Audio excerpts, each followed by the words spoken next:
स्वागत है आपका आज के एपिसोड में। चलिए शुरुआत करते हैं पिछले अभ्यास प्रश्न के साथ। आकस्मिक रिजर्व व्यवस्था यानी CRA का प्राथमिक उद्देश्य क्या है? A. विकासशील देशों में शैक्षिक कार्यक्रमों के लिए वित्तीय सहायता प्रदान करना। B. कृषि उत्पादों के लिए बहुपक्षीय व्यापार प्रणाली बनाना। C. ब्रिक्स देशों के बीच आपातकालीन वित्तीय सहायता के लिए एक रूपरेखा स्थापित करना। या D. हिंद प्रशांत क्षेत्र में सदस्य देशों के बीच सुरक्षा सहयोग को बढ़ाना। इस प्रश्न का सही उत्तर है विकल्प C। चलिए देखते हैं इसके विश्लेषण को। आकस्मिक रिजर्व व्यवस्था यह ब्रिक्स देशों ब्राजील, रूस, भारत, चीन और दक्षिण अफ्रीका द्वारा स्थापित एक वित्तीय तंत्र है जो वित्तीय संकट के समय सदस्य देशों को सुरक्षा जाल प्रदान करता है। यह भुगतान संतुलन की समस्याओं या तरलता संकट का सामना करने वाले सदस्य देशों को आपातकालीन वित्तीय सहायता प्रदान करने के लिए एक रूपरेखा प्रदान करता है। इसकी कुल निधि का आकार 100 बिलियन अमेरिकी डॉलर है जिसे ब्रिक्स देशों के बीच साझा किया जाता है। प्रत्येक सदस्य का योगदान समूह के भीतर उनके आर्थिक वजन पर आधारित होता है, अतः विकल्प C सही है। तो चलिए शुरुआत करते हैं आज के एपिसोड की पहले प्रश्न के साथ। आर्थिक सर्वेक्षण के संदर्भ में निम्नलिखित कथनों पर विचार कीजिए। 1.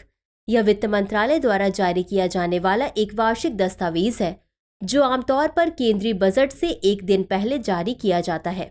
2. इसे वित्त सचिव के मार्गदर्शन में आर्थिक मामलों के विभाग द्वारा तैयार किया जाता है।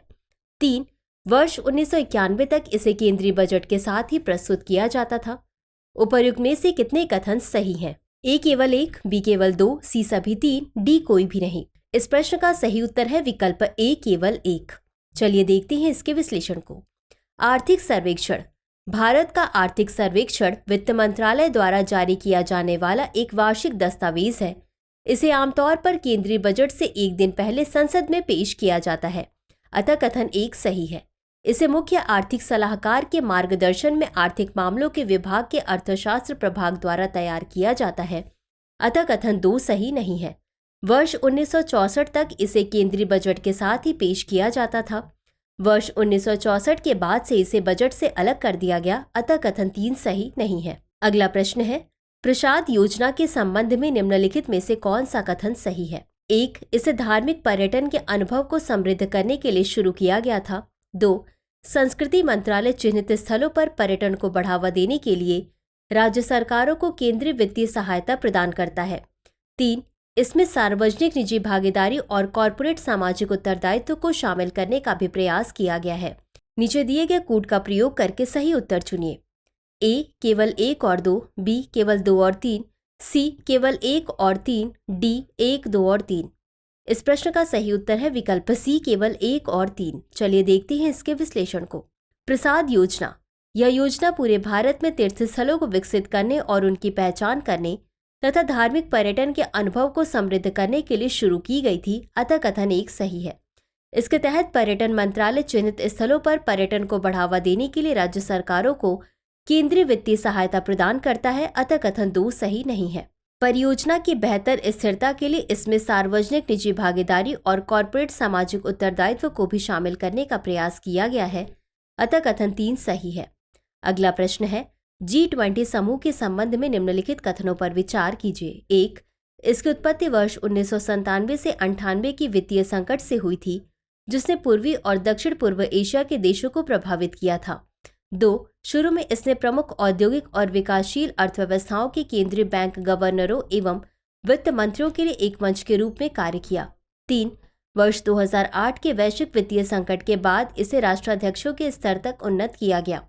उपर्युक्त में से कौन सा या कौन से कथन सही है या सही है? A केवल 1 और 2, B केवल 2, C केवल 2 और 3, D 1, 2 और 3। इस प्रश्न का सही उत्तर है विकल्प D 1, 2 और 3। चलिए देखते हैं इसके विश्लेषण को। G20 समूह G20 समूह की उत्पत्ति 1997 से 98 की वित्तीय संकट से हुई थी जिसने पूर्वी और दक्षिण पूर्व एशिया के देशों को प्रभावित किया था, अतः कथन 1 सही है। शुरू में इसने वैश्विक आर्थिक और वित्तीय स्थिरता पर चर्चा करने के लिए प्रमुख औद्योगिक तथा विकासशील अर्थव्यवस्थाओं के केंद्रीय बैंक गवर्नरों एवं वित्त मंत्रियों के लिए एक मंच के रूप में काम किया, अतः कथन 2 सही है। वर्ष 2008 के वैश्विक वित्तीय संकट के बाद इसमें राष्ट्राध्यक्षों को शामिल करने के लिए अपग्रेड किया गया, क्योंकि संकट के समन्वय के लिए उच्चतम राजनीतिक स्तर की आवश्यकता थी, अतः कथन 3 सही है। अगला प्रश्न है, जलवायु वित्त पर नए सामूहिक परिमाणित लक्ष्य के संबंध में निम्नलिखित कथनों पर विचार कीजिए। 1. यह एक नया वार्षिक वित्तीय लक्ष्य है जिसे वर्ष 2030 से विकसित देशों द्वारा विकासशील देशों को जलवायु वित्त प्रदान करने के लिए पूरा करना होगा। 2. यह प्रतिवर्ष 100 बिलियन अमेरिकी डॉलर की विगत प्रतिबद्धता जो विकसित देशों ने संकल्प किया था का पूरक होगा। नीचे दिए गए कूट का प्रयोग कर सही उत्तर चुनिए। ए केवल 1, बी केवल 2, सी 1 और 2 दोनों, डी न तो 1 और न ही 2। इस प्रश्न का सही उत्तर है विकल्प डी, न तो 1 और न ही 2। चलिए देखते हैं इसके विश्लेषण को। जलवायु वित्त पर नया सामूहिक परिमाणित लक्ष्य यानी NCQG, यह एक नया वार्षिक वित्तीय लक्ष्य है जिसे वर्ष 2025 से विकसित देशों द्वारा विकासशील देशों को जलवायु वित्त प्रदान करने के लिए पूरा करना होगा, अतः कथन 1 सही नहीं है। यह प्रतिवर्ष 100 बिलियन अमेरिकी डॉलर की विगत प्रतिबद्धता की जगह लेगा जिसका विकसित देशों ने वर्ष 2009 में वादा किया था लेकिन पूरा करने में विफल रहे, अतः कथन 2 सही नहीं है, अतः विकल्प डी सही है। अगला प्रश्न है, सकल घरेलू उत्पाद या GDP के संबंध में निम्नलिखित कथनों पर विचार कीजिए। 1. एक वर्ष में उत्पादित अंतिम उपभोक्ता वस्तुओं और सेवाओं का मूल्य। 2. उत्पादित नई पूंजीगत वस्तुओं का मूल्य और वस्तुओं के भंडार में वृद्धि। 3. विदेश से शुद्ध कारक आय। सकल घरेलू उत्पाद की गणना के लिए उपर्युक्त में से किन पर विचार किया जाता है? ए केवल 1 और 2, बी केवल 2, सी केवल 3, डी 1, 2 और 3। इस प्रश्न का सही उत्तर है विकल्प ए केवल 1 और 2। चलिए देखते हैं इसके विश्लेषण को। सकल घरेलू उत्पाद या GDP, इसकी गणना के लिए निम्नलिखित कारकों पर विचार किया जाता है। एक वर्ष में उत्पादित अंतिम उपभोक्ता वस्तुओं और सेवाओं का मूल्य, उत्पादित नई पूंजीगत वस्तुओं का मूल्य तथा वर्ष के दौरान उत्पादित लेकिन न बिकने वाली कच्ची सामग्री, अधूरी वस्तुएं और उपभोक्ता वस्तुओं जैसी वस्तुओं की सूची में वृद्धि, सामान्य सरकार के उत्पादन का मूल्य, शुद्ध निर्यात जो निर्यातित माल के मूल्य में से आयातित माल के मूल्य को घटाकर प्राप्त होता है। सकल राष्ट्रीय उत्पाद की गणना करते समय विदेश से प्राप्त शुद्ध कारक आय को ध्यान में रखा जाता है, अतः विकल्प ए सही है। अगला प्रश्न है, भूस्खलन के संदर्भ में निम्नलिखित कथनों पर विचार कीजिए। 1. यह एक वैज्ञानिक घटना है जिसमें गुरुत्वाकर्षण के प्रभाव में चट्टान, मिट्टी या मलबे का अचानक और तेजी से ढलने से नीचे की ओर खिसकना शामिल है। 2. ये अक्सर भारी वर्षा, भूकंप, ज्वालामुखी गतिविधि, मानवीय गतिविधियों जैसे निर्माण या खनन और भूजल स्तर में परिवर्तन जैसे कारकों के संयोजन से उत्पन्न होते हैं। उपर्युक्त में से कौन सा या कौन से कथन सही है या सही है? ए केवल 1, बी केवल 2, सी 1 और 2 दोनों, डी न तो 1 और न ही 2। इस प्रश्न का सही उत्तर है विकल्प सी, 1 और 2 दोनों। चलिए देखते हैं इसके विश्लेषण को। हाल ही में इथियोपिया सुदूर पहाड़ी क्षेत्र में भयंकर भूस्खलन देखने को मिला है। वहां के अधिकारियों ने बताया कि दक्षिणी इथियोपिया में 2 भूस्खलनों में 200 से अधिक लोग अपनी जान गंवा चुके हैं। यह हॉर्न ऑफ अफ्रीका राष्ट्र में दर्ज की गई सबसे घातक आपदाओं में से एक है। भूस्खलन एक भूवैज्ञानिक घटना है जिसमें गुरुत्वाकर्षण के प्रभाव में चट्टान, मिट्टी या मलबे का अचानक और तेजी से ढलान से नीचे की ओर खिसकना शामिल है, अतः कथन 1 सही है। यह घटना छोटे स्थानीय बदलाव से लेकर बड़े पैमाने पर और विनाशकारी घटनाओं तक हो सकती है। भूस्खलन प्राकृतिक और मानव निर्मित दोनों ढलानों पर हो सकता है। ये अक्सर भारी वर्षा, भूकंप, ज्वालामुखी गतिविधि, मानवीय गतिविधियों और भूजल स्तर में परिवर्तन जैसे कारकों के संयोजन से उत्पन्न होते हैं, अतः कथन 2 सही है। अगला प्रश्न है, निम्नलिखित कथनों पर विचार कीजिए। 1. भित्तिचित्र पद्धति में गीले प्लास्टर पर पेंटिंग बनाई जाती है जिससे रंग दीवार में समा जाते हैं। 2. टेम्पोरा सूखे प्लास्टर पर पेंटिंग करने की विधि है जिसे चूने के पानी से फिर से गीला किया जाता है। नीचे दिए गए कोड का उपयोग करके सही उत्तर चुनिए। ए केवल 1, बी केवल 2, सी 1 और 2 दोनों, डी न तो 1 और न ही 2। इस प्रश्न का सही उत्तर है विकल्प सी, 1 और 2 दोनों। चलिए देखते हैं इसके विश्लेषण को। चित्रकला, भित्तिचित्र पद्धति में पेंटिंग तब की जाती है जब सतह की दीवार गीली होती है ताकि रंग दीवार की सतह के अंदर गहराई तक चले जाए, अतः कथन 1 सही है। टेम्पोरा चूने से प्लास्टर की गई सतह पर पेंटिंग करने की एक विधि है जिसे पहले सूखने दिया जाता था और फिर ताजे चूने के पानी से गीला किया जाता था। उपयोग में आने वाले मुख्य रंग लाल गेरू, चमकीला लाल, पीला गेरू, नील, लापीस लाजुली, दीप काला, चाक सफेद और हरा थे, अतः कथन 2 सही है। अगला प्रश्न है, वेस्ट बैंक दो फिलिस्तीनी क्षेत्रों में से बड़ा निम्नलिखित में से किसके साथ सीमा साझा करता है? ए भूमध्य सागर, बी मृत सागर, सी लाल सागर, डी फारस की खाड़ी। इस प्रश्न का सही उत्तर है विकल्प बी मृत सागर। चलिए देखते हैं इसके विश्लेषण को।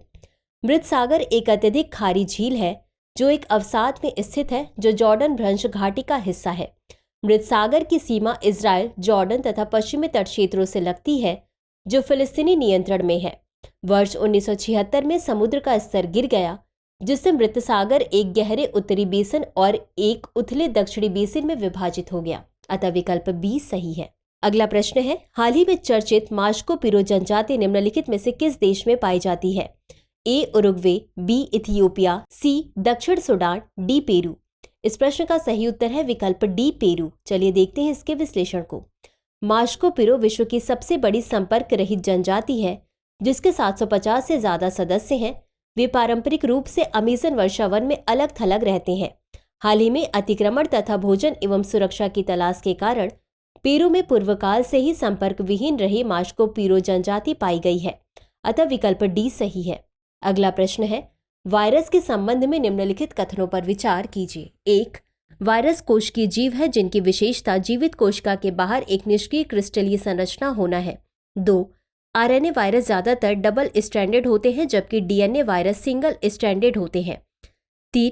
बैक्टीरियोफेज आमतौर पर डबल स्ट्रैंडेड डीएनए वायरस होते हैं। उपर्युक्त में से कौन सा या कौन से कथन सही है या सही है? ए केवल 1 और 3, बी केवल 3, सी केवल 2 और 3, डी केवल 1। इस प्रश्न का सही उत्तर है विकल्प बी केवल 3। चलिए देखते हैं इसके विश्लेषण को।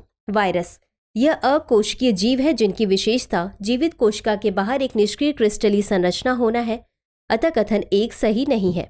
डीएनए वायरस अधिकतर डबल स्ट्रैंडेड या द्विरज्जुक होते हैं जबकि आरएनए वायरस सिंगल स्ट्रैंडेड या एकल रज्जुक होते हैं। अतः कथन 2 सही नहीं है।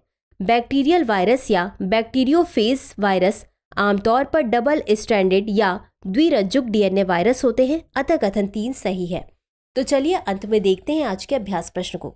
व्यापार और विकास रिपोर्ट किस संगठन द्वारा प्रतिवर्ष प्रकाशित की जाती है? ए विश्व बैंक, बी अंतर्राष्ट्रीय मुद्रा कोष, सी व्यापार और विकास पर संयुक्त राष्ट्र सम्मेलन, डी विश्व व्यापार संगठन।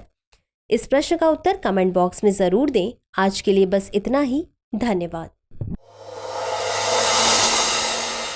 डियर व्यूअर्स, अपने एग्जाम की तैयारी के लिए हमारे चैनल को लाइक, शेयर और सब्सक्राइब करना न भूलें।